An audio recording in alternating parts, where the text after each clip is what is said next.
Hi everyone, so week 4, strong focus on follow through and also the ability to alter the ball flight.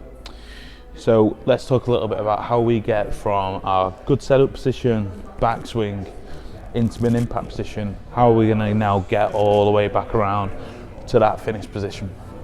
Well, there's a couple of things that we want to focus on. And the primary one that we're going to work on today is how we get into what I call a checkpoint finish. So checkpoint finish is, all that means is when we get face to the target, the club shaft is parallel to the ground. The club is also in line with the centre of my body and the club head hasn't travelled past the hip line. The idea around this is, because we have now taken the club back on plane, we now deliver the club into a position where the club is back on plane as such.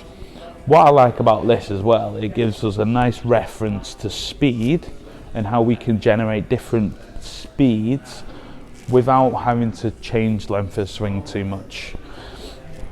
I think what else it does as well is it gives us a nice feel of getting that chest from an open position at impact all the way now into a follow through, watching the ball flight go. As you can see here, when I do this, my hip and my torso have got straight to the camera, okay, which is my intended target. So if we now go into the full range, we've gone from our setup position, backswing, into that checkpoint finish right there. Okay, so now let's talk a little bit about altering ball flight. So typically you will have medium flight chip shot, you'll have a low flighted chip shot, and you'll also have a high flighted chip shot. So them three, let's say, ball flight options will get you around in good stead. But the idea from there is that I wouldn't want to alter too much away from the mechanics that we've created into the backswing. So let's say we go into our checkpoint finish now. So I'm here with the club parallel to the ground in the center of my body, with the shaft running straight down the middle of my body. So now if I wanted to get a higher flight, what I would actually initiate is the club head to work higher than the hands. So when I deliver that back down to an impact position now, you can see that my left wrist has actually gone into a little bit more extension. Therefore, I'm actually showing a little bit more loft.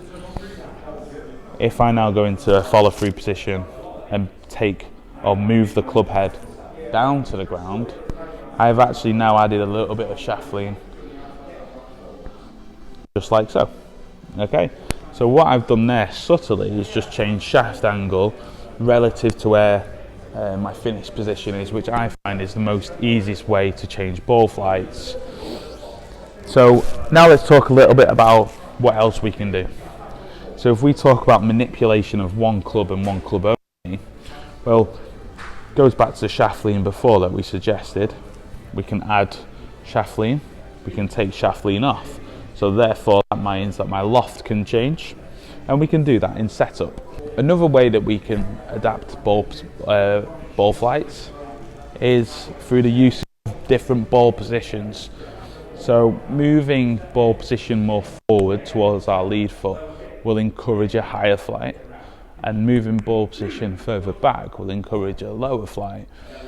What you've got to be careful with this is, and this is when you've got to work with a coach to understand this, is moving the ball positions and altering ball positions too much could potentially be detrimental for swing mechanics.